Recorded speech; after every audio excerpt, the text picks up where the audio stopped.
Welcome to Ideas Pod, Raisina 2025, which we are doing with the Firstpost. And with me today is our special guest, Excellency Xavier Bettel, the Deputy Prime Minister of Luxembourg. Luxembourg is this beautiful small country, population 627,000 or somewhere around that, and half the population of this great country is international. It is a truly globalized country.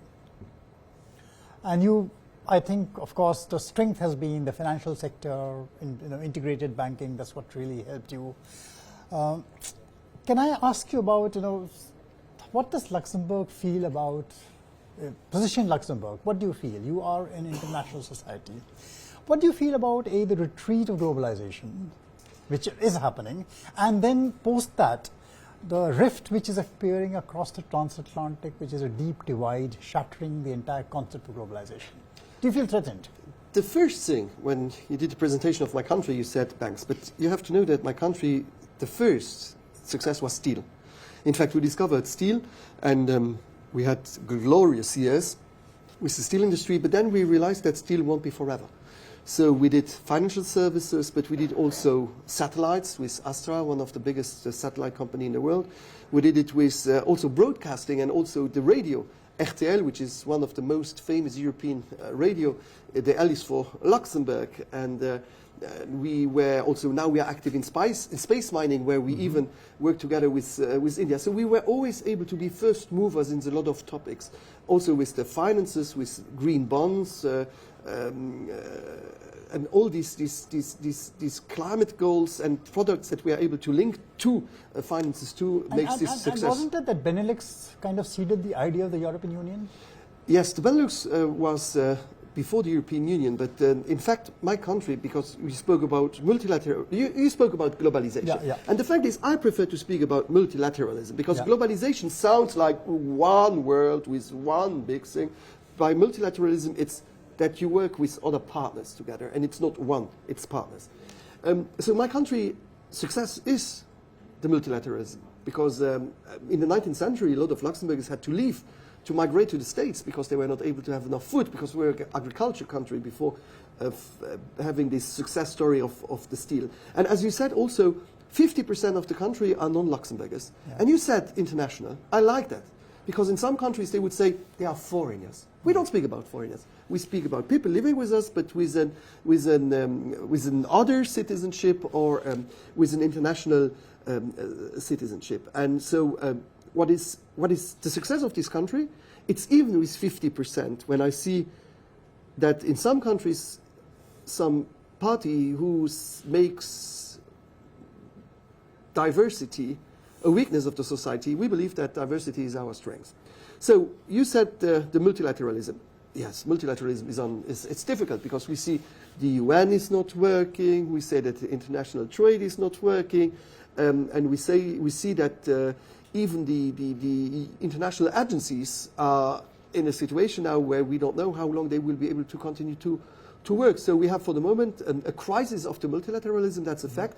But I don't like the word globalization, because then I will already have people who will hate. The world is being chased on Twitter, and globalists are not very much like these days. So let's speak about multilateralism. No, so this is the success. Why I spoke about globalization. This is the success. And for example, now with the trade agreement we want with India, it's also when you speak about trade agreements and fair trade, it's an opportunity. And people just see bad things because populists will just point out and to say that everything is bad. And we need to defend it. So I'm a defender of multilateralism. I'm a defender of having partners where it's not a win-lose situation, but a win-win situation. And with India, for example, we work a lot together on space, on health issues. But we could have more. I think you are the 36th or 37th trade partner of Luxembourg. And that's the reason why I was happy to be here and to have new contacts also. That's why we are happy to have you here. Yeah, that's usually what you say when you invite me, but when I'm leaving, you are even more happy usually. No, we'll not be happy. We'll get you back for Raisina time and time again. Thank you for the invitation. But we are worried about what's happening in Europe. And there are issues like, if you'd like to talk about the Draghi report and the future, the Draghi report also talks about some measures which will seem to be necessary, but there's a lot of opposition about them, particularly the ones related to the financial architecture, about unitary finance, making it one kind of more integrated banking system, one integrated financial system, and there seems a lot of pushback against it. Now, in this context, when Europe is also facing some headwinds, certainly from what is incidents across the Atlantic. I don't know if there's a stable, unstable, whatever it is. So in this situation, the kind of recommendations which have come on a better financial system for Europe at large, and which of course is a lot of the times with a country like Luxembourg really think that is the way to go on, that is which is the future. But when that kind of pushback starts coming, and you other times see what is happening across the Atlantic, is this going to be more difficult now, or is this a challenge which needs to be taken up? So it's a large question, but the fact is we need in fact to find the right balance between regulation and innovation. Also in finances. Yeah. If we have over-regulation, we are not attractive. I remember when we had the discussions about the Tobin tax. That was something where we said, should we have this special tax in Europe or not? We should also think as European continent. Is it in our interest that the financial places in Europe are weaker than London, which is not anymore the European Union, or that investors prefer to go to Hong Kong, to Dubai, to Singapore, or to London or Switzerland, instead of coming to the European Union. So we need always to find the right balance, and we should avoid over-regulation. And that's also the problem. Very often, we especially in financial sector, with the ESMA and others, we want to have regulations on regulations. And so this is also, and we have the last report also about this, the regulations in Europe, that it harms, in fact, the economy to have over-regulation. So it is important to have rules. It is important to have level playing fields.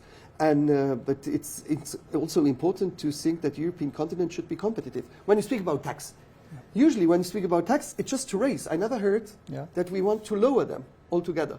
It's always a raise. And I think it's important to keep that in the global world. And when we see the actors, and I just had a panel where we discussed, when we see, for example, in the AI sector, you have to choose for the moment between China or the United States.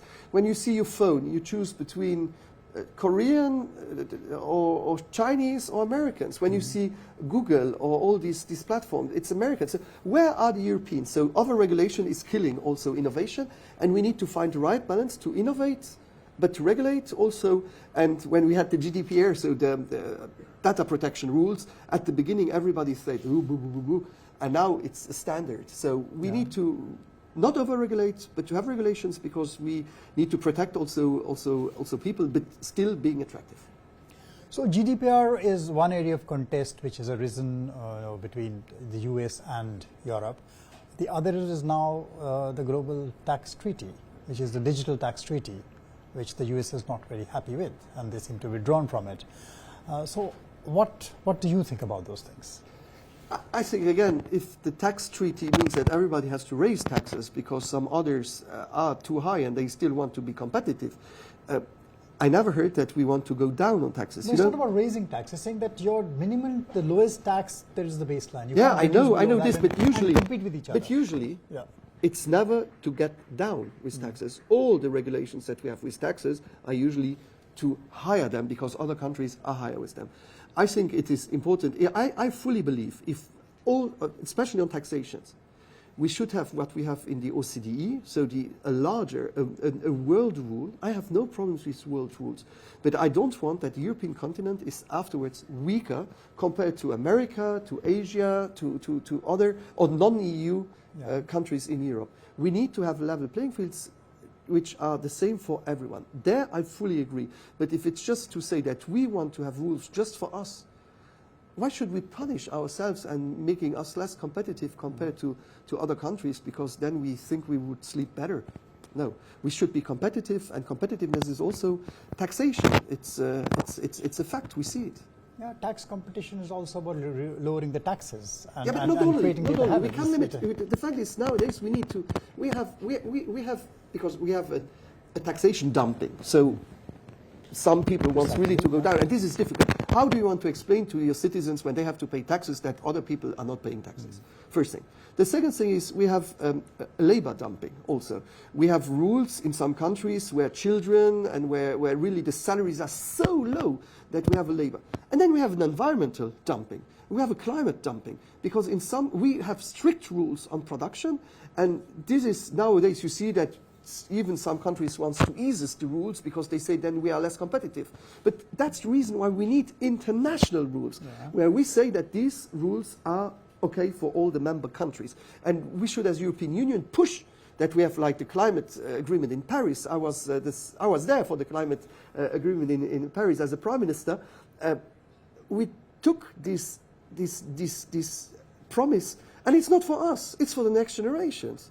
And I remember just afterwards I visited China, and when the first term of Donald Trump, he decided to resign from the Paris Agreement, you could have a domino effect of all the countries saying, we leave, we leave, we leave, we leave.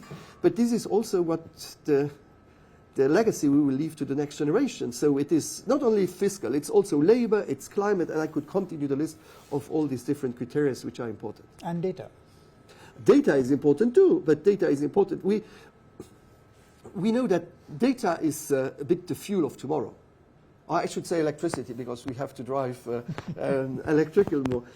So China has developed deep sea. But it's the economy. Power. It's the economy. It's the economy of tomorrow, and we all produce data. So that's the reason, for example, why in Luxembourg we created Tier 4, which are the most safest data. But we also created something you never heard, I'm sure, about it, what we call the data embassy. So that means, for example, when you have your data in a country where there is a threat from cyber attacks or from attacks from another country, you have in Luxembourg the possibility to have a data embassy where you can have a backup of all the data of your population, so that if there is an attack in your country or on your hard disk, if I would say, of your sovereign hard disk, that you have a backup in Luxembourg. With all the sovereignty rights and diplomatic rights from the Vienna Convention, this is something when I was Prime Minister I did in charge also of digitalization, and I'm very happy that we are able to innovate, but the digital is the energy of tomorrow, and we should also explain to people, because when you speak digital, you have to speak also about the AI and about these social impacts, because some jobs are not created yet, will be created tomorrow, but some jobs will disappear. It's a fact. Yeah. It's a fact. But we have to say it's an opportunity, and if we don't take this opportunity as Europe, then others will do it for us. So in say most of these things, whether it is the financial regulation or the financial system integration, Luxembourg is far ahead of the curve in many of these, and it's been very innovative, even on your ideas about how you think about data, which you explained about data embassy. You are very forward-looking. When you're small, you have to be better. No, my question is it frustrating then to be part of a union which moves so slowly on these things? No, I know. It's not frustrating, because I wouldn't be successful without the others. So sometimes what we have in Europe, it's that some countries do not want to move on. And we have to rule that as long not everybody's moving on, we cannot enter the plane to start to our destinations where we want to come. So maybe we should sometimes take the plane without them and leave them on the ground, and maybe they will have to take the bus, and it will take longer to arrive at the goal. But we should also have projects where if one is not agreeing, we should doing it. Because if we as a European continent are not doing it, others will do it. And I don't want that Europe will be afterwards dependent on others. And you've also been talking about diplomacy, European diplomacy, saying that Europe should be taking a much more proactive role in peacemaking, global peacemaking. Yes, the fact is, I belong to the few leaders. I had contacts with President Zelensky and President Putin at the beginning of the war as a prime minister, because I wanted to have a chance of dialogue. Very often we speak about each other, but not to each other. And these forums here are the possibilities also to meet people that you are not able to see every day. I believe that diplomacy is always the first thing to do. Violence is never the right answer. I said when I had phone calls with President Putin, I told him, to start a war is easy, but to end the war, that's to show leadership. That's what you're That's finding. leadership, to end the war. Yeah. And I believe that Europe has a role, because you know, when I see what happened in the Second World War, and when you go, still today, you have Auschwitz, Birkenau, these places where millions of Jewish people, of gypsies, of disabled, of gay people were killed because they were different than the Nazi regime wanted them to be. And you have rooms full of hair, rooms full of glasses, rooms full of luggage, rooms full of shoes. And you have to know that every shoe was alive, every pair of shoes was alive. It's crazy, and it was human doing it. So it is so important to know how crazy people can be and how horrible we can be. And so diplomacy for me is always what I want to praise. That's what worries us, and what is most worrying for people in this part of the world is that when you interact with Europe so much, not Luxembourg, but various parts of Europe, the talk today is war, war, war. Everyone is just talking about war. No one seems to be talking about peace. How do we resolve this? No, it's not war.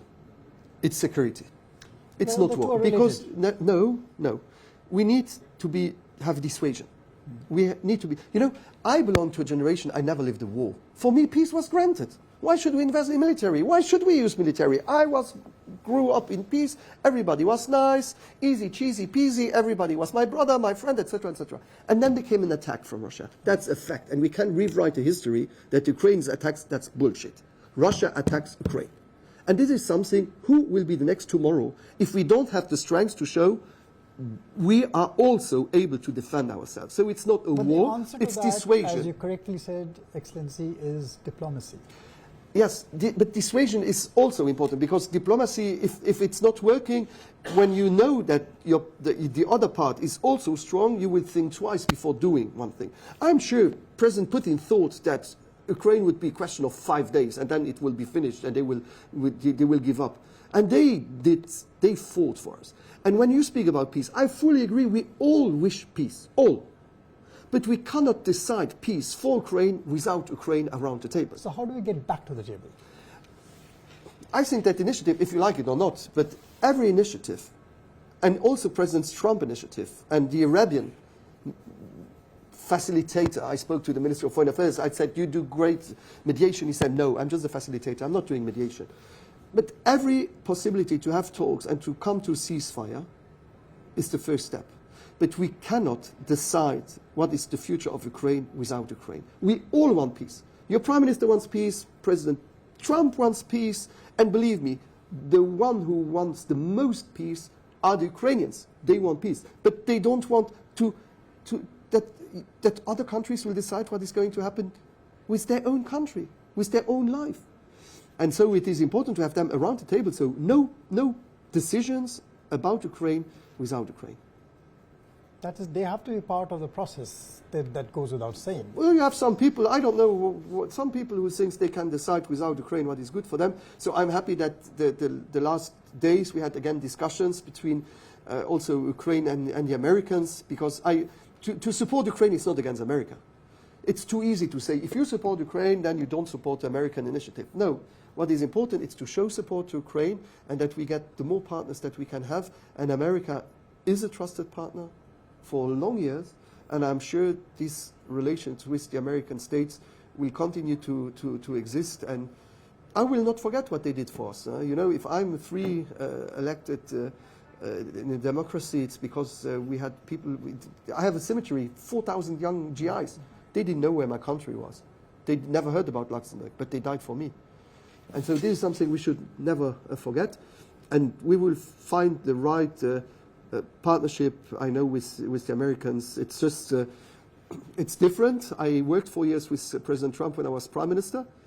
It's more deals. It's more, it's not just take, it's also give and take. And at the end of the day, it's not just in favor of Americans, it's in favor of partnerships and of trust. And I'm sure we will be able to do that the next 4 years. So it is a beginning to be getting back into trust and letting diplomacy have a chance in sorting things out. And that's you know, as chief of diplomacy, it's the third time that you say diplomacy is important. It's the third time I find excuses I'm quoting you. Yeah, but you are right. But you are right. But it's the third time that I don't say yes, and I should, as a Minister of Foreign Affairs, say that diplomacy is the most important topic. But we need defense, we need dissuasion, we need diplomacy, and we need exchanges and respect. respect. And respect is not imposing, it's discussing, finding solutions, and being able to live in peace. I wish that every child in this world is able to grow up like I did, not being considered because of this or this or this or this, but just because who I am. And not because of the parents, not because of religions, not because of sexual orientation, not because of a color, etc., but just being able to be who I am, how I am, and to have my choices in my own life. And I would wish, because still today in 2025, if you're a girl or a man, if you're black or white or Asian, if you are Muslim, Hindu, Buddhist or Jewish, if you are gay, straight, if you are left-wing, if you are disabled, you don't have the same rights in some countries than others. And this is something where I also at the United Nations General Assembly, I don't scare to say it.